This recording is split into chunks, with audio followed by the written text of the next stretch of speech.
And okay, well, welcome everybody. My name is Nathan Scott, and I'm the Executive Director of MassEnergize, and you are at the June Community of Practice meeting. Before we get going, I'd love to have newcomers, anybody who's new to the Community of Practice or new to these meetings. I would love to have folks introduce themselves, and then we at MassEnergize have a couple of new people to introduce as well. I can introduce myself. Sorry, go ahead. Go ahead. If you're talking to me, I'm Gary Lamoth from Melrose. I'm not new to MassEnergize. I've been to a couple, maybe two of these meetings before, but I don't think I've introduced myself before. So I'm the chair of Melrose Energy and Climate, a volunteer organization that focuses more on the decarbonization side of things.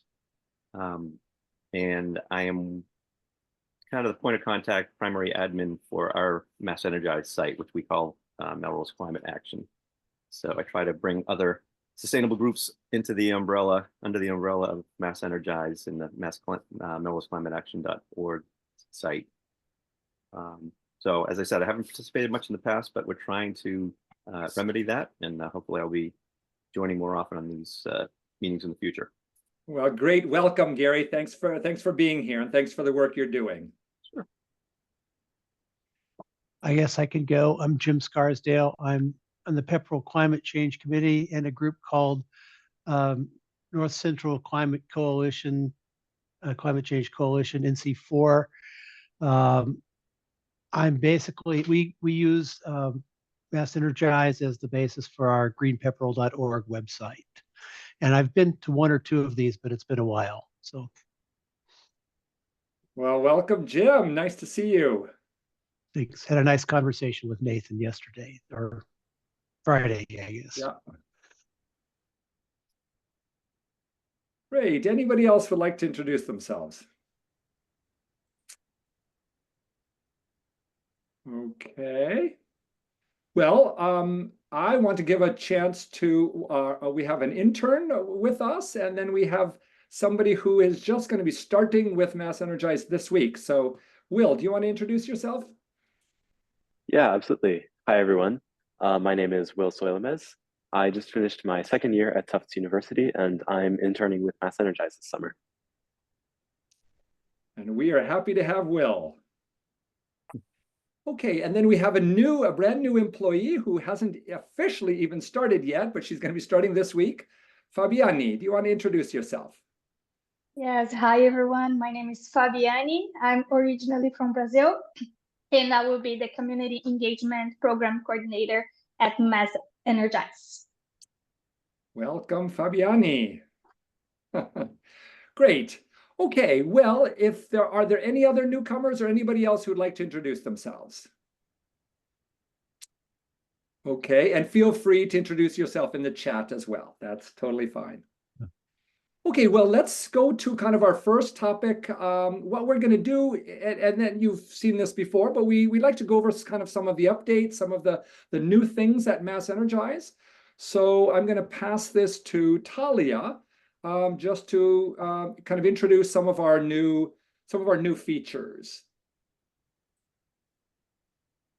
Hi, everybody. We have some new software features in store for you all, which I will pass to Amy in a moment, who's going to share us what those are. But we will have some upcoming, we are piloting new working hours, new kind of community support, come together, get some hands-on guidance with how to implement all of these new software updates. The first of which will be happening on a week from today. So I'll send that link to everybody later, and I'm going to pass it over to Amy, who's going to share with us a little bit about some software features we have going on. Yeah, thanks, Talia. Pop quiz, everyone. Who here has or knows how to share an event from another community using your MassEnergize site, your MassEnergize admin portal? And you either can do virtual hands or actual hands. All right. So I see a lot of hands. That's great. That's great. So if you are someone that doesn't know how or needs a refresher, that is one of the things that Talia can help you with. And she will be creating a very short video that we will be able to link to in the email that will follow up to this, as well as live on our resource center, which we've recently improved and made it easier to access. If you've tried in the past, please try again. All right, second question in the pop quiz. Who here has had a user submit an event on your website?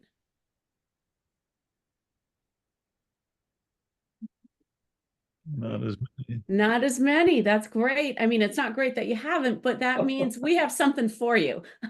So, and this will make your life easier. I have an example. I have someone that runs an event 2 to 3 times a year, and they're always emailing me, can you post my event? Can you post my event? Absolutely, I'm happy to do that.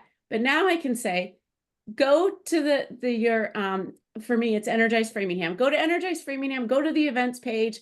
If you're signed in, there's a nice plus button at the top. Fill out the info, give me a photo, hit submit.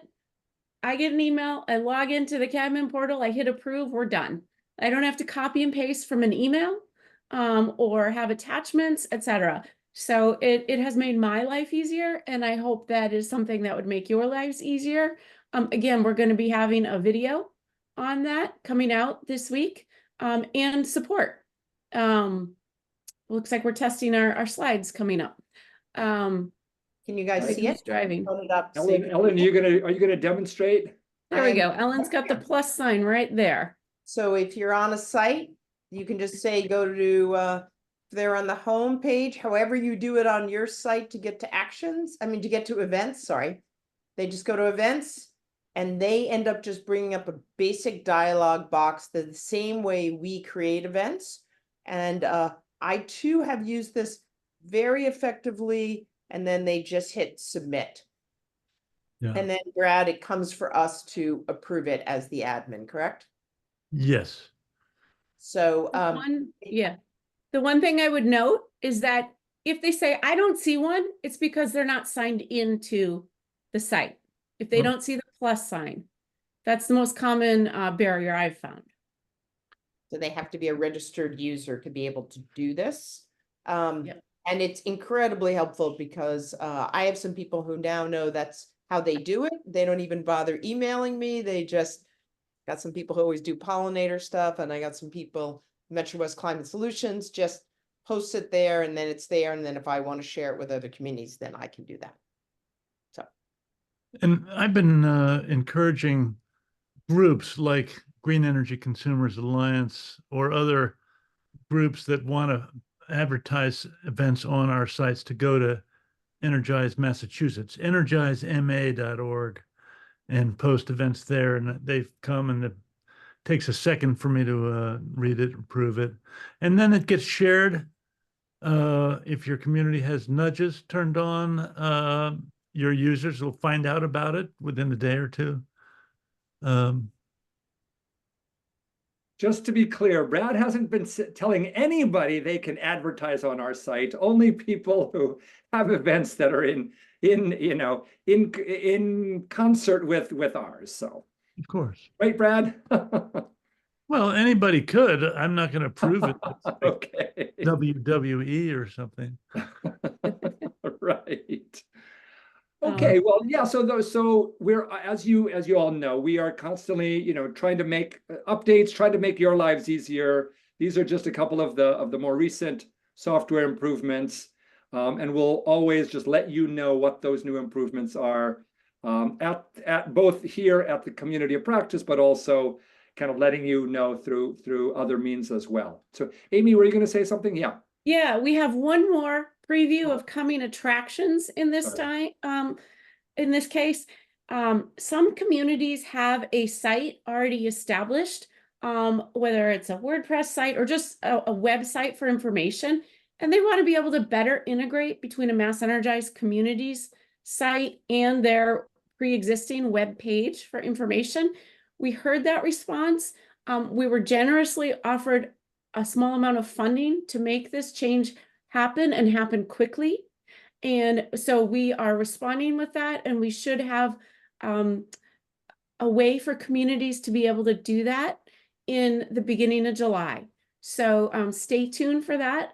but they're definitely, you know, we're listening to all of you for updates and trying to make things come as quickly as they can. Good. Okay, well, we'll transition to the next topic, which is our PlugIN Metrowest, which many of you know about. And I'll pass it over to Amy to talk a little bit about where we stand with PlugIN Metrowest, because this is our culminating month, is it not? All right, it is. All right, thanks everyone. Thanks, Nathan. For those of you who don't know me, I'm Amy Puwalka, and I work with MassEnergize in a role as the PlugIN program coordinator. So tonight we're going to tell you, I'm going to tell you a little bit about the PlugIN Metrowest campaign, what it is, how it was initiated, and what we've done, and look at some preliminary results. And I will figure out how to change the slides. There we go.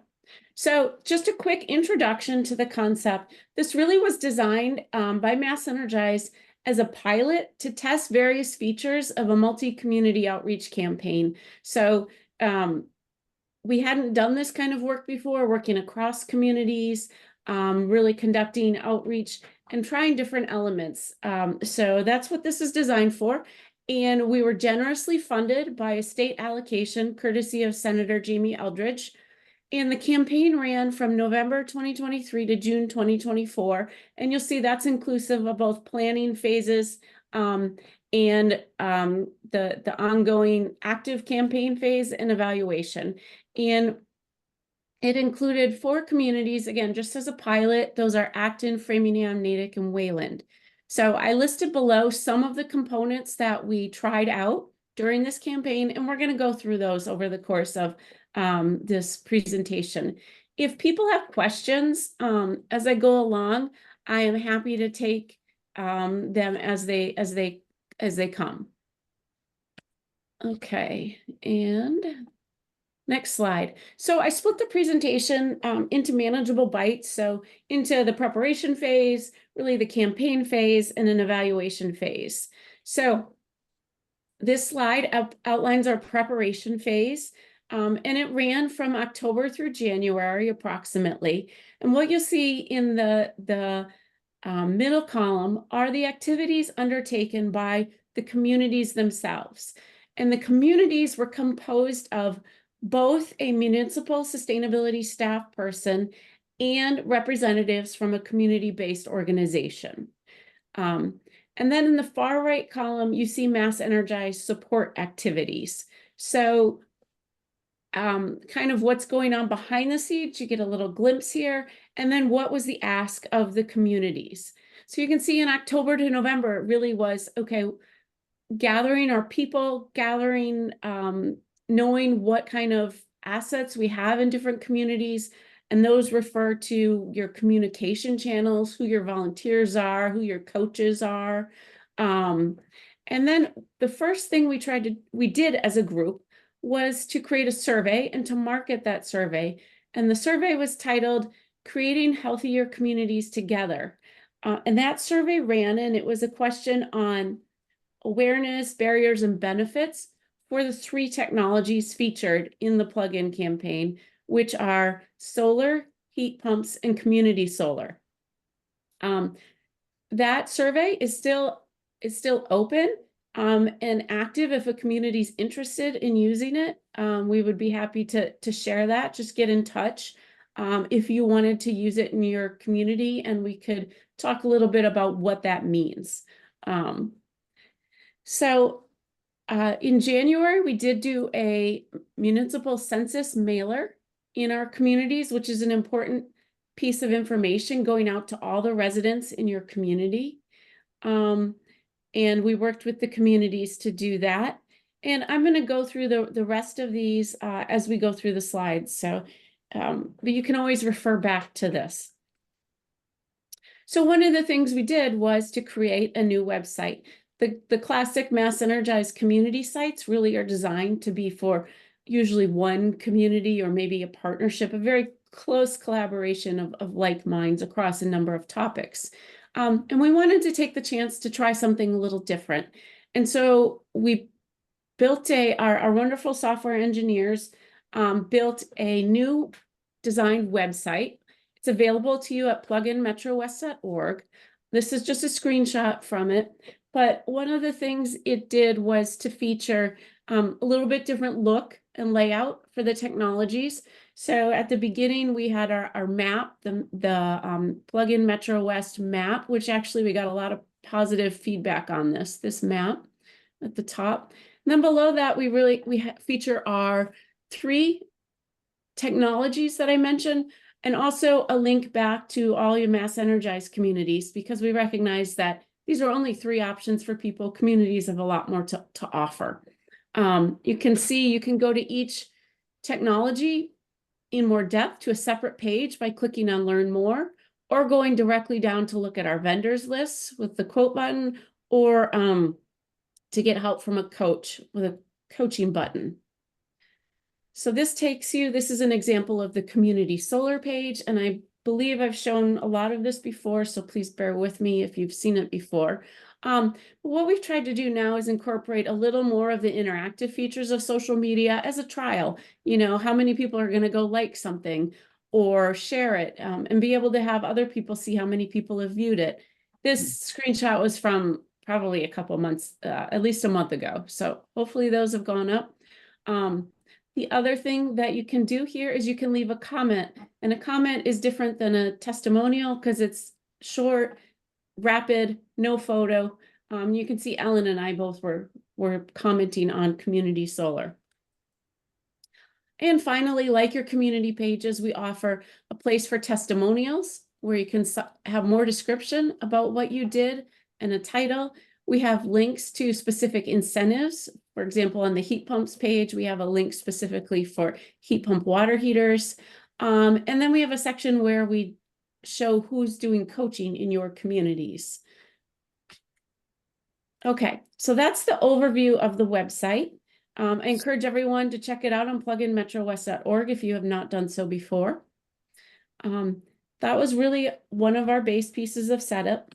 Another main activity during our preparation phase was to go out with an RFP, request for proposals, for community solar partners.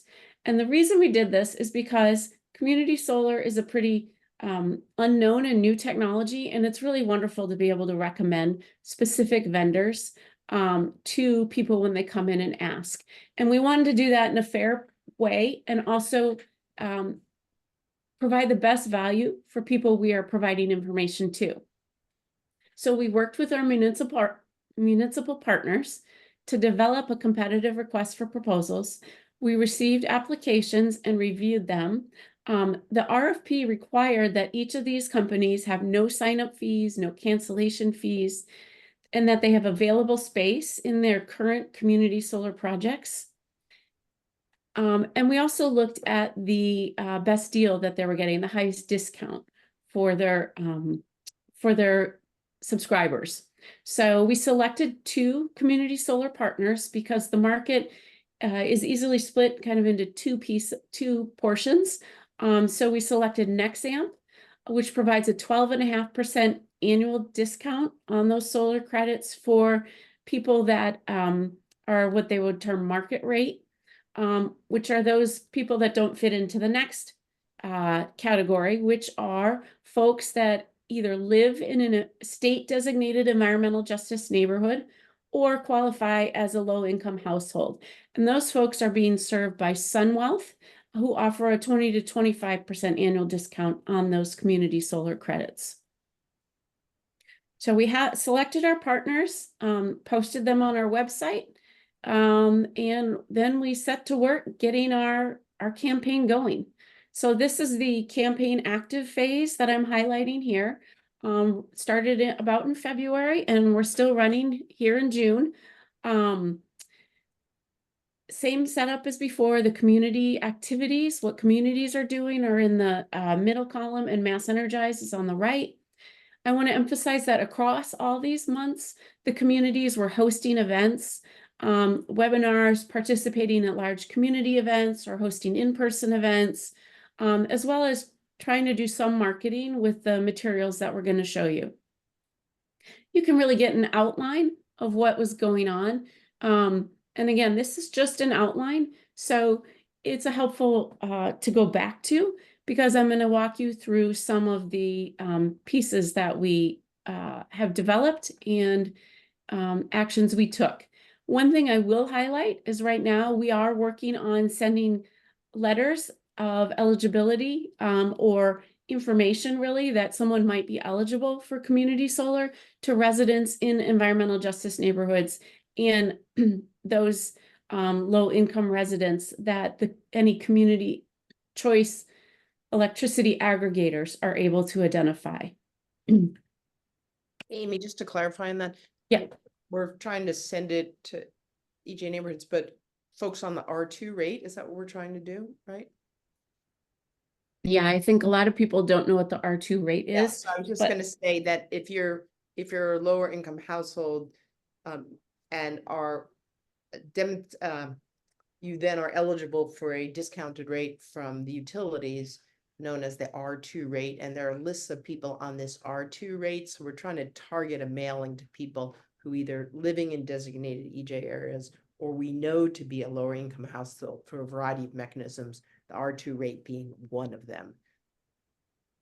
Thank you for that clarification. All right. Wrong button. We'll get there. Okay. So this is the first thing. One of the first things we marketing materials I'm going to show you. These are pictures of 2 banners that we deployed in the communities. The first one is a very large banner that's hung across, a 2-lane street in a downtown area or a busy traffic area. And that's been hung up in Framingham and Natick and has plans hopefully to be hung up again in Acton and Natick over the summer, at least. It's in Framingham, I believe, still through the end of this week right now. The banner below is a smaller banner. It's 8 feet wide by 4 feet tall that is deployed in Wayland. And so they post it on a couple of community signboards at busy intersection. And so the interesting thing about these banners is that they got noticed. And that was a bit of a surprise to some of us. I'll give you an example. One of the sustainability coordinators told me that the banner, the PlugIN banner, was the first banner that she's ever had a resident say, "Oh, I saw this banner," and call you up and I have a question. So it's the first time she said she's actually just had that connection reported to her, which is awesome. And then Ellen can tell you in Energize Wayland that someone saw their banner and didn't and signed up to be a volunteer. My understanding is that they didn't know anything about Energize Wayland until they went to the PlugIN site. And so that banner caught their attention. Ellen, you want to add anything on that? Yeah, this guy lived in town for 13 years. So I would say he's sort of environmentally minded, but just didn't know about us. And this was the thing that piqued his curiosity. Went to the site. He's being coached through a process of getting solar, but in the process said, "Hey, I'd like to help you out." So we actually recruited him to speak at town meeting in favor of one of the specialized codes. So we pretty quickly deployed him as a volunteer, and now he's signing up to be a solar coach for us as well. So all because of the banner, which was surprising to us. Awesome. Okay. Marketing materials. We did, as part of this process, contract with a professional marketing agency and develop some materials, some posts like you see here that can be deployed either as images in a newsletter or on social media accounts. So on they both are highlighting the PlugIN campaign and referring to on the left, of course, heat pumps. So the text that would accompany that would be all about heat pumps and talking about how they keep you warm in winter and cool in summer. And then on the right, you can use for this to either rooftop solar or community solar. And our goal here with the marketing was really to try something different, to have it be a little fun and attention getting. So we're trying to play with these in an attempt to do outreach to to get the attention of people who maybe aren't our core audience, really trying to bring in additional folks. And this is another post. Let me just play this very quickly for you.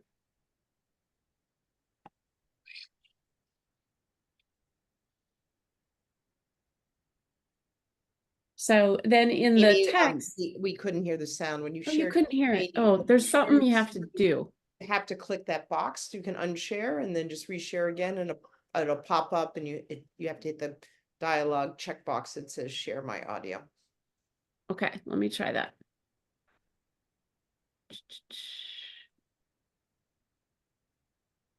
It doesn't do it. No. Oh, that's this is a technology I did not test. I'm gonna assume you can't hear the birds. You hear a bunch of chirping birds in this one. You can, great. Okay, that's the sound. Excellent. So this is a referral to community solar. So a lot of folks that have been frustrated at the trees, they love their trees over their yard. They would like solar, they can't get it, now they can have community solar. So this is to get the attention really of that market. So we provided the posts. No, there we go. And then here's some sample heat pump marketing posts. Again, we're trying to keep it light, be a little humorous.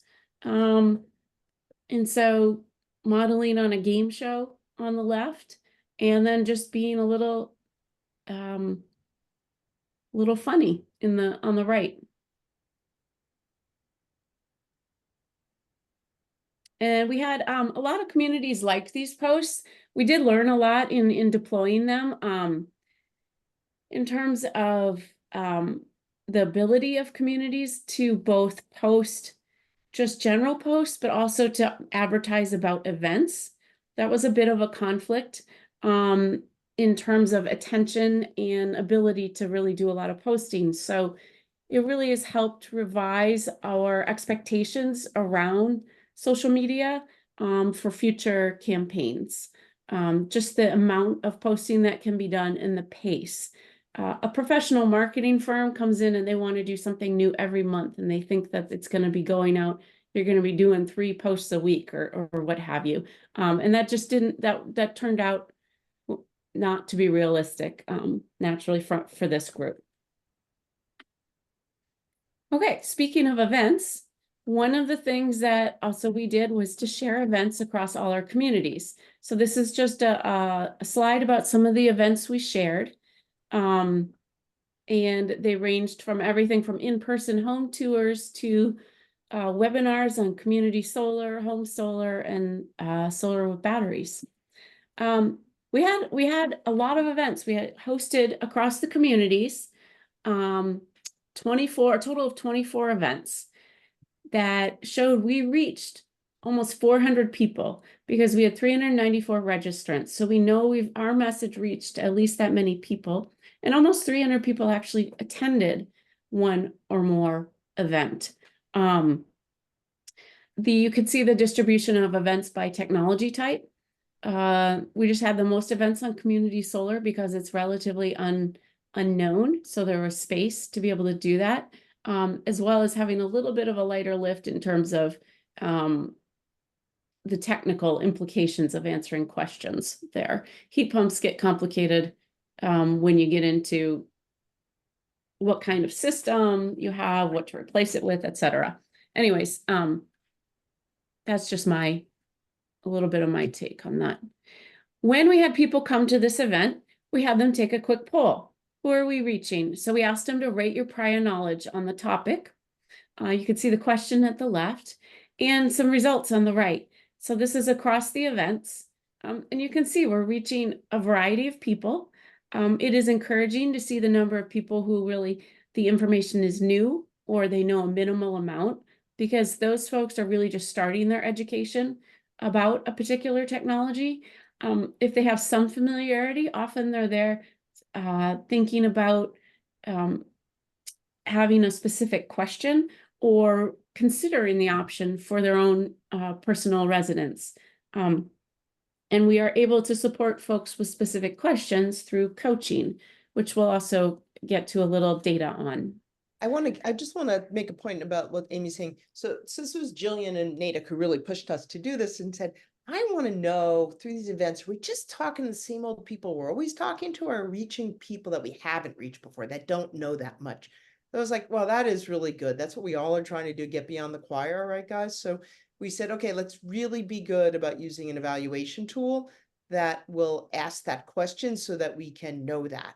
So we're happy to share these evaluation questions if you guys want to use them in other events that you're doing. It was super easy. If it was a webinar, we did it as a poll. If it was in person, we did it by hand showing. Sometimes when the polling didn't work, we just used the chat function. We just did whatever we could to get the data.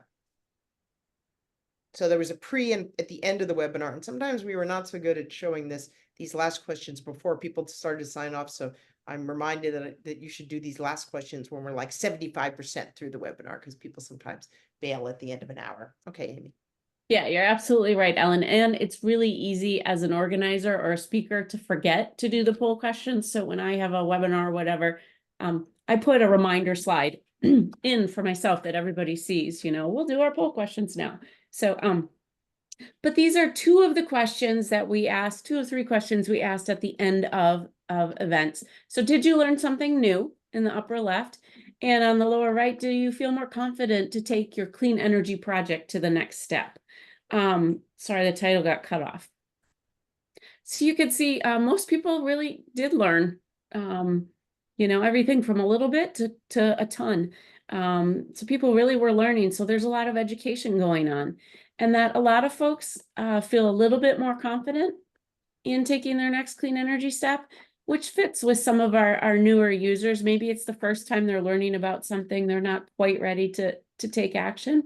But if we're moving people along that scale, then that really helps people to get to to complete their project. And that's what I wanted to say to all of us organizers. We all want so badly to have every home have heat pumps and solar and signed up for community solar and have our municipal aggregations and everybody's opting up to 100% clean energy. And we get a little discouraged when maybe uptake is a little slow. So I want to remind everyone that all the work you're doing, there are a lot of steps to a clean energy project, and we are influencing them at multiple levels. So in particular, as we were thinking about this campaign, measuring our success was unlikely to come in the form of completed projects. For example, someone just starting their heat pump journey, or someone just starting their rooftop solar journey, because those are complex. They take time to learn about, to get the quotes, to compare quotes, and most importantly, to install. So we wanted to do some evaluation, back up the funnel here, as it were, as to where are we having success, where are we learning, and the events that we just showed you are telling us a bit about awareness and educating people, and their interest. We see people are interested. We had a lot of registrants for those webinars. So this is the framework we took. And I'm going to walk you through now some of the evaluation and the findings that we've had so far. This is an overview, and then after this, the slides get a little prettier again. We found that the primary way that people are finding the PlugIN Metrowest.org website itself is through organizations' newsletters. So Ellen would send out an Energize Wayland newsletter and put in PlugIN Metro West. She'd use a specific bit.ly link, and then we would know, oh, this one came from Energize Wayland newsletter. And Energize Framingham would do the same thing with a different bit.ly link. And in that way, we were able to see how many people were accessing from different sources. It helped us figure out what channels people are more likely to use to get to the information we're providing. Again, we had a lot of lessons learned on using bit.ly links, and we're going to apply them going forward in a way that will make it hopefully simple to use and actionable, produce actionable information. And Ellen, you want to weigh in on this part? You're muted though. It's true that they mostly came through the newsletters, but I thought, Amy, maybe you're going to get to it in subsequent slides. It was still 20 or 30% that got to us from social media.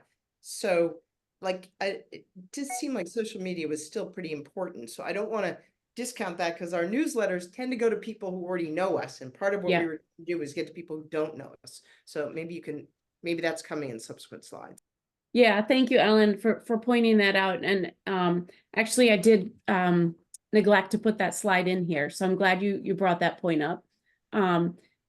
Because we're all many people that work with us are maybe not on social media or don't use it a lot.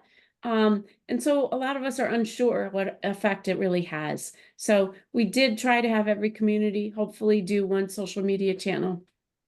And really test things out. So we did have success there because we also saw that we had over 800 individuals visiting the website in March, April, and May. So that data came through Google Analytics, which tells us that people are looking for information. I thought it was a reasonably good number of folks coming through for a brand new, relatively new, a brand new website and effort. I already told you about the events. On the website, we had 28 direct coaching requests, and I'm going to show you a little bit more detail about that. And the one place where we can see we actually have data on a final clean energy project result is with Community Solar because it's a subscription. So to date, we have 19 additional Community Solar subscribers across the 4 communities. This is a technology that's really unknown. When we did our survey in January, in December and January, even the folks who were the most ardent climate believers and change champions tended to have very low awareness or information about community solar. So this technology is really just starting to get the word out there. I think 19 subscribers is a great place to start, and we're going to keep it growing. Coaching. So just a quick note that coaching, this looks at the different communities. Our coaching numbers do not include coaching requests to Acton. And that's because Acton has their own coaching site set up. And so they have a different process. And the way that we were able to direct people specifically that lived in Acton to that is when you would ask on the left to get help, you click that Get Help button. You then click which community you're from. And if you clicked Acton, it would take you directly to that in their intake form. The other 3 communities came to a common PlugIN Metrowest intake form for coaching. And you can see that the folks that came in for coaching from different communities, Wayland, Natick, and Framingham, and then a couple from surrounding communities. And most of the questions, almost half were about heat pumps, followed by home solar, and then a combination in community solar. So a lot of questions about heat pumps. And we did work with heat pump coaches in the communities, as well as Heat Smart Alliance when we maybe needed a referral to a coach in a different community or for bringing more technical questions. Some qualitative information about the campaign. I just have a couple of tidbits here. And I hate to read things to people, but these were some good news success stories that I was on a webinar, on a community solar webinar with a resident one day. The next day I saw a question come into the coaching website about it, and I was able to walk her through that question the same day. And she shared that she'd been wanting to do solar for years and was bound and determined to make it happen, and was so happy that we helped her do that because she'd been telling her, she shared her short story of she'd been telling her husband she wanted to do it for years. And so it was a really good feeling that we were able to help her make this happen. And another one is that this is a participant at a senior center, learned so much about utility bill and energy assistance that she became a liaison for seniors in Ashland. So she's helping other seniors now understand clean energy opportunities. And she went the whole like the whole 9 yards, and got on that R2 rate that Ellen was talking about for discount, installed heat pumps and solar. Excuse me. So we have more success stories like that. Excuse me 1 minute. Another thing we did was, with the help of our marketing consultant, we collected some videos. And I know some of you are on the call tonight. We have some nice video testimonials from folks. And what the marketing consultant did was to take these and put a compilation together, a montage. And so she did one for each of the technologies, and I am going to play one of them for you. Let me know if the sound plays or not. These are very short.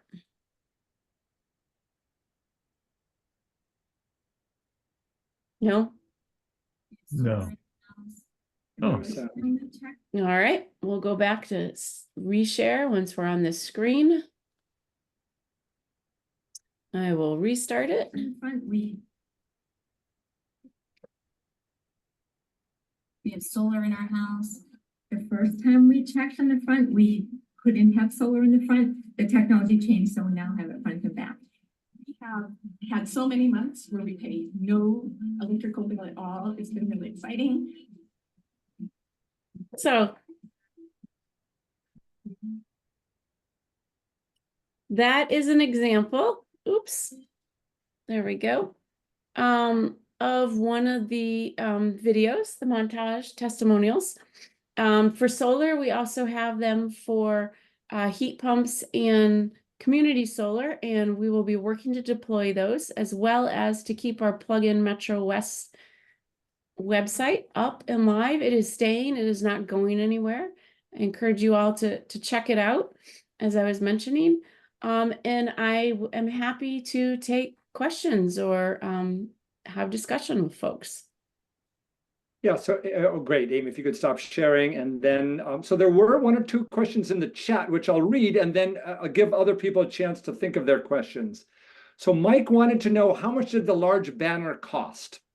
Great question. So the cost just to print it for a 3-foot tall by 20-foot wide banner was $750. Is that right? Yeah, it was right around that, $700.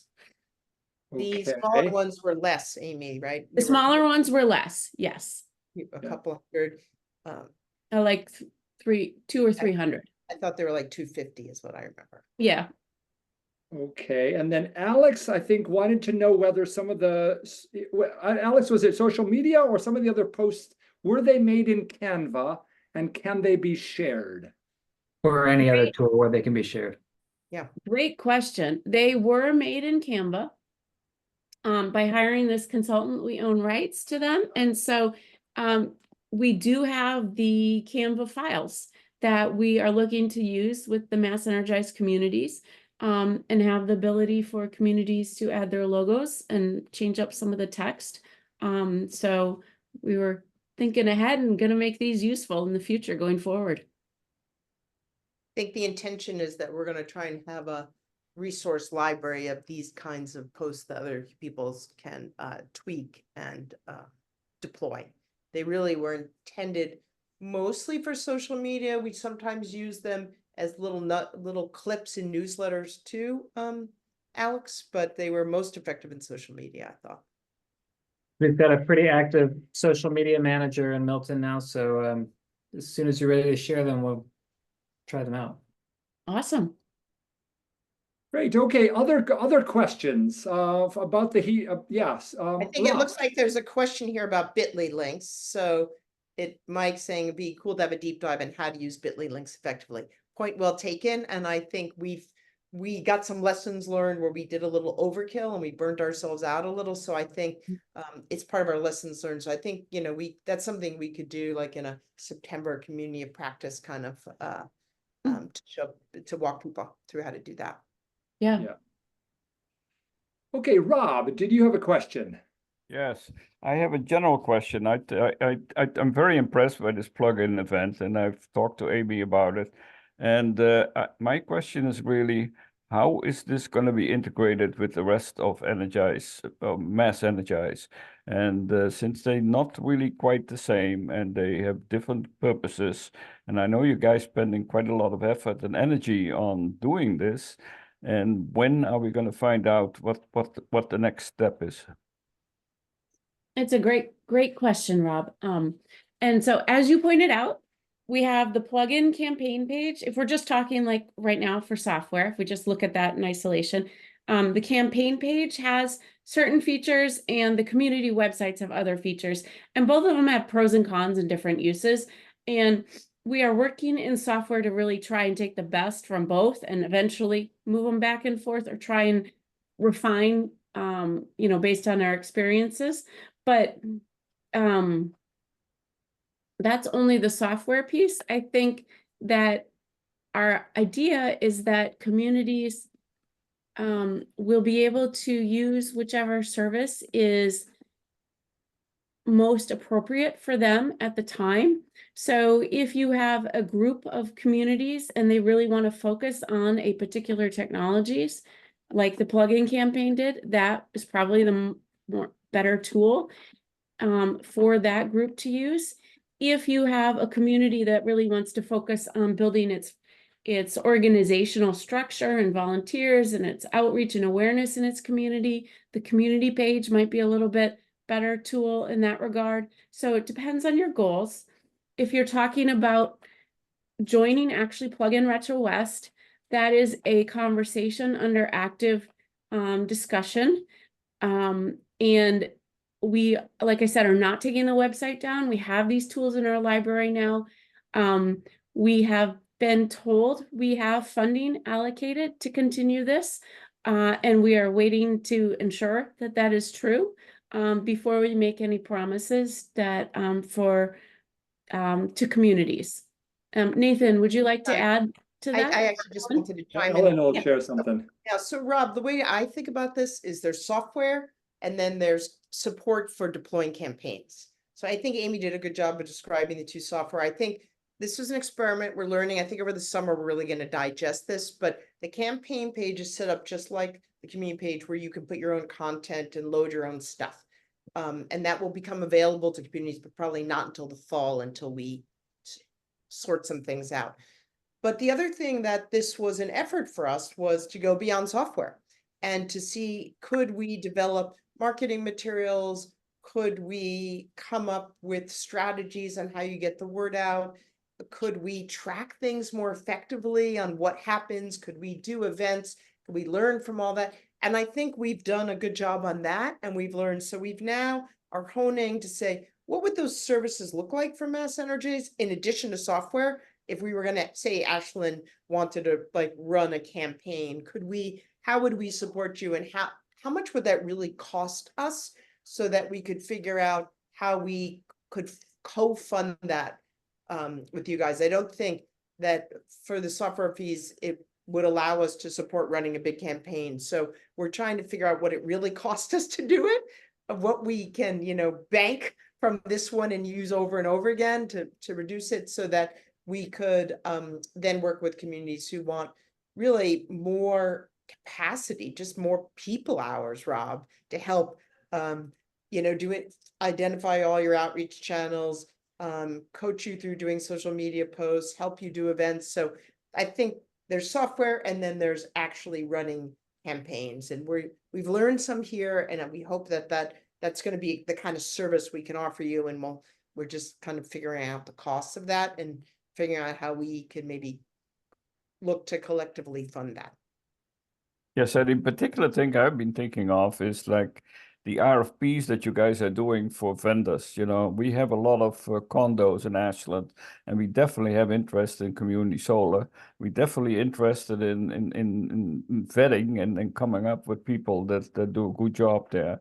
And also the coaching thing, since we're a small community, we could definitely benefit from sharing with towns like Framing and Natick, which are close by, in coaching services where we may not be able to support the question. So there is a capability that we can use that you guys have already worked on. Yeah, I would think that, well, we could follow up after with you, Nathan and Amy, and I could follow up with you on the RFP around community solar, but we did do procurement. We identified it. If you're in Eversource East, then it applies to you. So happy to chat more, offline about that. But I think it's a space we're trying to understand, is this a need that we can fill by doing some procurements to give people comfort that it was competitively bid? We're still, I think, navigating that a little bit with some of the town managers and sustainability Right. managers. Yeah. Good questions. Yeah, good questions, Robin. Thanks for your interest. Okay, any other questions for Amy or any of us just about the plugin Metrowest and how we did things? Okay. And if not, we do always like to have some time for people to just bring their own stories, their own issues, their own questions to the group. So we have about 15 minutes.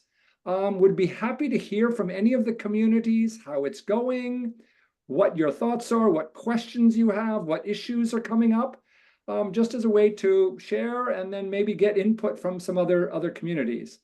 Fred, it looks like you put something in the chat just now. Yeah, can you share how much effort came from the community volunteer organizers? Is that in reference to the plugin campaign? Amy, do you wanna talk a little bit about that? How much we did not have, Go ahead. we did not ask them to track their hours. But I did create that outline of activities from the community organizers. I think many of the events would, many but not all of the events would have been run by the community organizers without the plugin campaign. But definitely having the campaign added some events that MassEnergize organized, and I think also prompted the communities to run a few more than they maybe normally would. So organizing a couple extra events on their plates, posting to social media, or letting people know about it. I don't have a time commitment, really. Ellen maybe tracked her hours. Ellen? Yeah, well, I would say that, and Karen Ruckin's on from Acton, so she I was going to say jump Karen in might here share. too. But in Wayland, I think it probably took 2 volunteers an additional each 3 hours, 2 to 3 hours a month. Karen, do you have something to add? Can you add to that? Any thoughts as to how much additional effort it was I on your? have to say we also had a monthly meeting, so that took an hour and a half. But I'm putting the meeting aside. But Karen, I don't know, what did you think, Karen, the added time? I mean, it was a fair amount of work. I mean, if you looked at just one person's hours,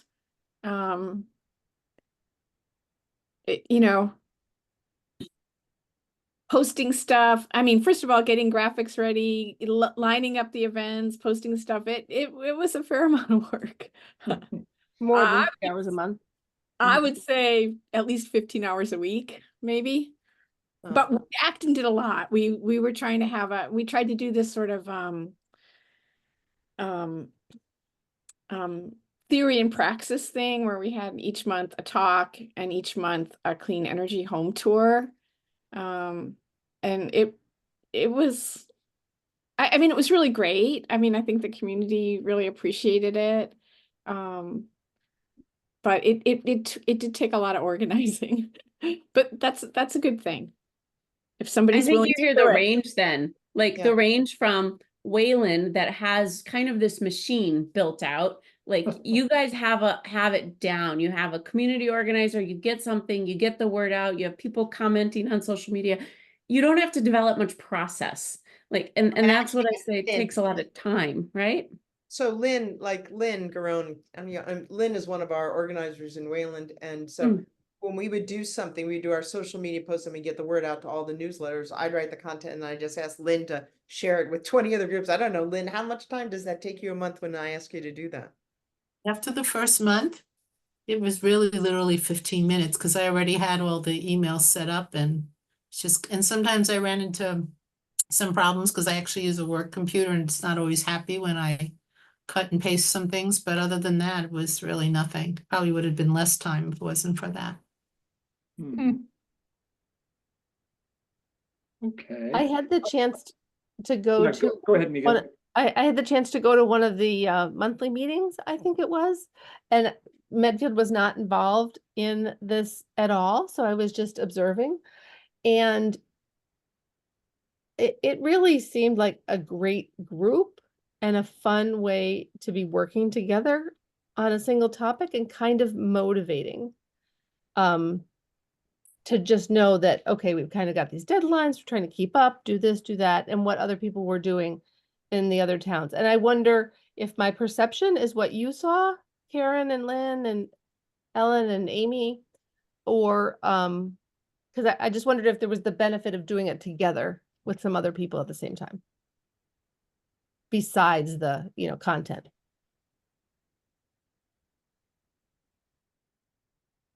Framingham definitely saw that. If I talk about my Framingham hat, Energize Framingham did more posting around this and newsletter articles, really trying to get more resident engagement. Often we are policy focused and what's going on in Framingham. So this really helped us branch out. And having the other communities to support us was key to that, because we don't have the bandwidth at present to run kind of monthly events and coach people on heat pumps and such. So being part of that collective really made a difference to us in Framingham, Energize Framingham.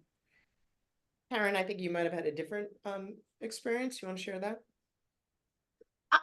I mean, I love the idea of a campaign. And so I mean, I think for us, it was sort of like an excuse to do a campaign. I don't feel like there was a lot of real, I mean, we attended the meetings and we, we were shown the materials that the marketing person did. And, there were a lot of resources to kind of direct people to the PlugIN Metrowest website. But I felt like it was like we were getting a lot of direction from MassEnergize, but maybe it wasn't so much that we were collaborating between communities, but sort of like MassEnergize kind of directing some possible efforts. And I think for yeah, anyhow, it was good to be in a meeting and see everybody, but it wasn't like we said, okay, let's all of us try to do. I mean, the only thing that I think all the communities did was posting the I mean, beyond just the kind of sharing that we have in the regular see and share option, it felt like in the campaign, it was the community solar that was the one thing that kind of covered all of the communities. And that was something that MassEnergize organized. So it wasn't something coming from an individual community. I think I felt of it, to me, it was more like a MassEnergize campaign rather than a collaborative effort of the 4 communities. That's just how I felt about it. But it was still a really good excuse for any community to do, to focus on these 3 efforts of solar and heat pumps and community solar. So thank you for the good excuse. And I would say for Wayland, we benefited by not having to run all the events ourselves. We definitely use the marketing materials and social media. We wouldn't have had the bandwidth to create those. So that was incredibly helpful to us. In some of the meetings, we got some new ideas on how to do some outreach, one of which we're going to deploy this fall, working much more with our local youth sports programs. That was a suggestion from Framingham. And so we got some new ideas there. And I think it honestly put a little pressure on us to sort of have to fill out this chart once a month on what we were doing on outreach. So it made us meet once a month and have a little more discipline about it. I think what Amy said is true, which was that we tend to promote events in Wayland, but we were also trying to promote doing an action. And it was just too much to promote events and actions like that. We just had some confusion around that was just challenging for us. So we're not going to stop. We're going to keep doing this, promoting all 3 of these through the end of 2024. We've already decided. Okay, good. So I'm going to bring this topic to a close so that we do have some time to hear from some other folks. Mike Roy has patiently had his hand up for quite a while. Mike, are you going to ask a question or share something that's going on up in Addison County with your community? I might do a little bit of both. Okay, that's so great. That's fine. we are just soft launching the MassEnergize platform, and we shared it with our advisory board, and we're slowly telling other people about it. And it's been a breeze to get it going. And we've got a couple of interns from the college that are going to work with us this summer to spiffy up the graphics and enhance the writing, and it all seems very manageable. So so far so good. The question I have is we chose not to share the impact data because it's like having a party where there's nobody there. And so we were thinking like, and so I guess the advice I'm wondering is like, at what point, once we have a certain number of users and people have taken a certain number of actions and committed to doing things, at what point does it make sense to actually start sharing that, or am I being overly cautious and I should just turn it on right away? My gut tells me not to because it's just sort of sad. So I'm just wondering from folks that have done this before, what advice they have about what the right moment is to start sharing some of that data. Yeah, that's a great question. Can I ask a clarifying question, Mike? Are you only going to share impact data from self-reports, or can you, I know you're in Vermont, so you can't do what we're doing on importing, but can you import some state data? Can you import some other state or partner data? Because that instantly boosts the numbers way up. Yeah, Vermont does a nice job of keeping track of all that, and we've got all kinds of data geeks that would more than happily figure all that out. And I'm looking at you, Brad. I can see it already, the conversation about which button to click and what number to put in where. So yeah, we could do that for sure. That would be my instinct, is that, that if you already have a bunch of people who've done things that you know about for sure, and because the software allows you to show state and partner data discreetly from self-reports, you could at least start that, because you're trying to say, hey, people are doing this around you, right? I don't know what others think. That's good. I've heard somebody say, we don't want those impact graphs on the homepage because you have to go past them in order to get to the featured events, say, just because it's a little bit inflexible about how they're arranged. You could still have the impact sitting there for anybody who wants to go look for it. Of course, maybe nobody will. I don't know. I think Alex, you raised your hand. Yeah, Alex, do you want to share something? Yeah, it's a little half-baked, but I guess the spirit of just sharing what I'm currently working on. I think this is maybe a request of those of you whose towns have climate action plans, and a possible resource for those of you who are developing one. But I'm a data scientist in my day job and have been trying to wrap my head around using AI in my day-to-day work. So have built a tool for extracting goals and actions into a spreadsheet from the many climate action plan PDFs that I have. And so I have that. It's more for inspiration. I think what I wanted to be able to do was like put it in front of volunteers in a kind of brainstorming session of like, what should be the goals and actions in Milton. Here's 1,000 that have been adopted by other towns. Many of them are the same, right? So that exists. But if your town has a climate action plan and you've already got those goals and actions in a spreadsheet, that's way better than using AI to extract it from a PDF. So if you could please share that, that'd be awesome. Thank you. Okay, Karen. Oh, sorry. Okay, Mike, you're responding. Yeah, okay, sounds good. Karen, did you have something you wanted to add to that? I just wanted to say to the previous speaker that we talked a lot about the data and you know, those wheels on the homepage showing how many people have joined.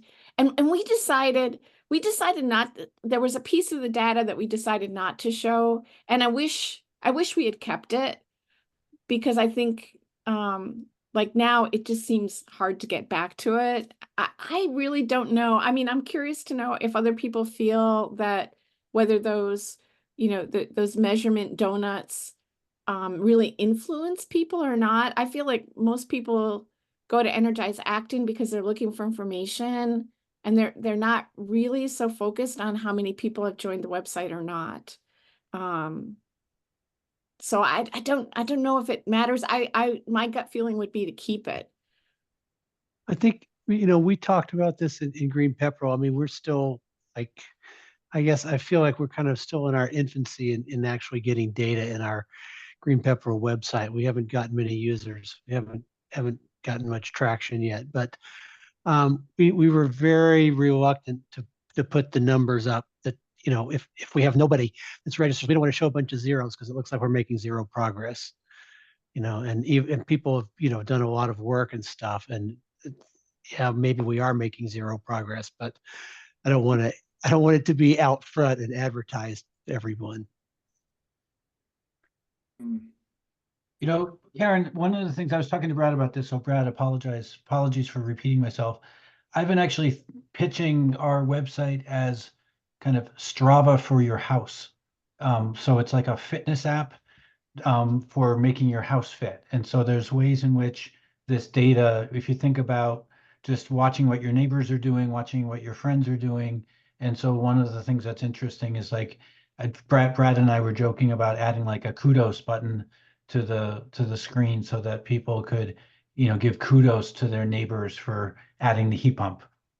Maybe not everybody knows Strava, but it's an app that keeps track of how much you've biked or run or swam, and you can be friends with you can make friends on the app with your colleagues and relatives and so forth, and then you can all share the progress you're making and set goals together and such. I hope Will is paying attention to that comment. Taking notes right now. Good. Okay. Okay. Other comments? Thank you. This is a great discussion, and I see some good comments in the chat. Alex, thanks for sharing some of those resources. And Alex also says, beware of AI hallucinations. Are there other comments or other people would like to share questions of things going on in their community? Can I just ask Alex if he shared his email so that, oh yeah, I see it. Okay, thanks. Okay, anything else? Anybody, other questions, concerns, stories people want to share? Yeah, Ellen from Harvard. Hi, thanks. Sorry, my picture's not there. Actually, this is for Amy. Knowing that Framingham Geothermal Network just has a lot of press and it's been in the news, do you think they will ever do some tours or bring in other outside communities to see it? We have a lot of interest here. I don't think we'll ever get it, but there's just been a lot of interest by our Energy Committee and the Climate Committee. That's a great question. I think they're focusing their tour energy right now on other utilities that are interested in spreading this model. I know they've done some tours. I don't know if they're going to have like a community-wide event for a tour, in part because some of these are private residences that are being connected, like 70 residences, I think. So I can't answer that specifically. I know the press release was this week. That's why, or the official turning on of the loop system itself was this week. So there's a big event and press release and such. And honestly, if you're looking at it from the outside, it looks like a big box in a parking lot. So like the tour itself isn't that cool, I think, compared to a talk on the project would be much more interesting about learning stuff like our sustainability coordinator was sharing that if you had drilled the borehole straight down, it would have taken up way too much space. So they had to like invent a way to drill them down at like angles and stuff and put them in the right configuration and everything. So it was something I had never thought about. And you wouldn't know that from just looking at the pump building and the parking lot. So Is there any, If you Sorry, hear of anything, I mean, we have National Grid, who doesn't seem to be on the same wavelength as Eversource in a lot of ways, but yeah, I think there's just interest here in what they're doing if you ever hear of anything that comes along. and maybe that's a good future community of practice topic Yeah. also. We could probably get somebody from Heat to join us and talk about the project. That's actually a great idea for the fall. I don't think that would be too difficult. So thanks, Ellen, for that suggestion. Brad, did you want to add something or say something? I was going to ask Amy if any of Energize Framingham people are in that neighborhood that you're aware of. So we have a former intern who lives in that in one of the homes that's being connected. So not all the homes are connected yet. What they're doing is they're doing the retrofits for the heating equipment in the homes. So that's where she's at right now. But there's also a city councilor that's connected. And he's set up. So it's pretty cool. So each home has their own heat pump installed, and they're getting the geothermal antifreeze or whatever coming in to It's a big give them loop. raise the temperature Yeah. they have to eat. Yeah, it's a big loop. The geothermal loop is around the different neighborhoods. And I know about the project, but I'm not an expert. So but the way it works, and then they install the heat pumps in each home in a central system that takes the energy from that loop and transfers it to the home. I'm not sure the commercial buildings what the configuration is inside the buildings, like the larger buildings. But there's a fire station and like a small business and the school administration building. So different size buildings that are being connected. Yeah, and so once again, I mean, this is actually as a project of national interest. I mean, I've seen this being picked up by news outlets across the country. So clearly, but it's happening right here in our own backyard. So we will certainly make an effort. I know I know the executive director at Heat, and we certainly have other contacts. And we will put that on the list of, hopefully topics that we can address this fall. So speaking of which, we are almost out of time, and we are talking a little bit about some upcoming projects, or excuse me, some upcoming communities of practice and requested topics. But I'm going to pass it to Talia to just talk about some next steps, reminding you that we will not be having a community of practice for July and August, but we'll pick it back up in September. But Talia also has a few announcements, a few things that she would actually like your input on. So please just hang in there with us for another 5 minutes, and then we'll wrap the meeting up. Talia. Yes, thank you, Nathan, and thank you all for giving us a few more moments of your evening. So we are making an effort to increase the community support that we give to our communities. I'm Talia. Some of you I have met, some of you I have not, and I'm working on MassEnergize's community support, and we are interested in starting kind of some community working hours. Think of them as on-topic office hours, focusing on a specific software update, how to add that to your website, or learning specifically geared training tips and tricks. So we're going to open up a poll to you all. Amy was going to do that for us to find out if you are interested in these working hours, when would work best for you, how frequently you would be interested, so that we can really give you all the support that you want and that you need and that you are also able to show up for. So you should have that poll in front of you now that you can fill out. It's just a few questions. We really appreciate all of your feedback. And again, we will be having our first, what we're calling community working hours this coming Monday, so a week from now, the 17th.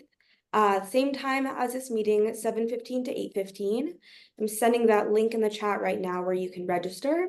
And we will be learning how to implement some of the software features Amy mentioned to us tonight.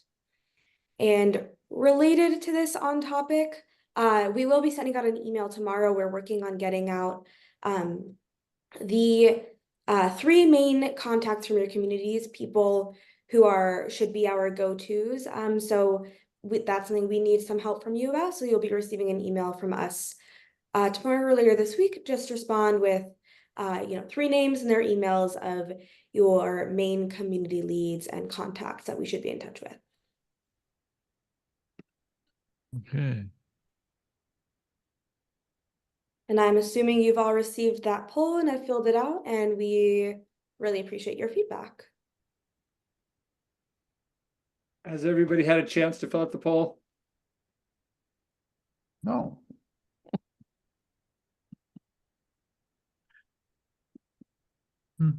Okay, well, as Talia just said, and I don't want to repeat what she just said, but we at MassEnergize really want to be doing more to support you. And that's why, we've added hours for Talia to really reach out, engage, but also provide more opportunities for you to do some further training, to bring your questions, concerns, in order just to feel like you're being more effective in your role as community administrators. So.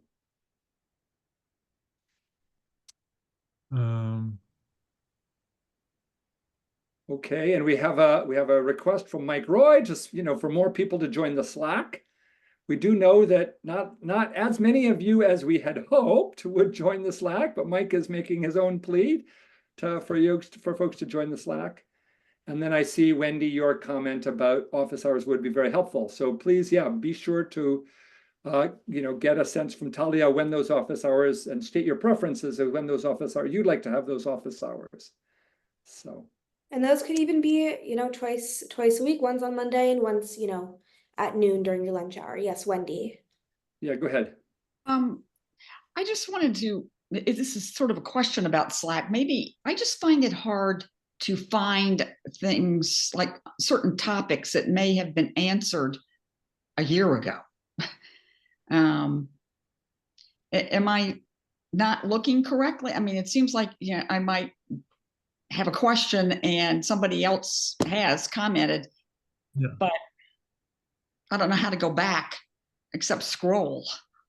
There's a search bar at the top, and that if you can remember, like there was a comment about something community solar. There's not enough conversations on the Slack channel so that you get a lot of hits. No. Unfortunately, that's what Mike is complaining about. But that search bar works pretty well. Okay. If you can remember a keyword or a person. Yes. Slack does have a good search feature. But we started a channel, I think it's called Community Support, where if you have a question you want to reach us with, about how to do something or set up a meeting or whatnot, certainly encourage you to try it. Okay. Well, no, I like Slack and I've used it, but just not recently. But that's good to know about the search button. Yeah. Thank you. Okay. Well, we are out of time. Are there any last comments or quick announcements that anybody wants to share before we adjourn?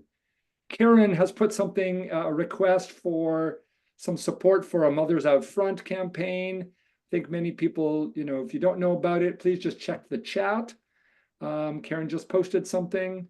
Any other last kind of questions, comments before we adjourn for the summer? So until September.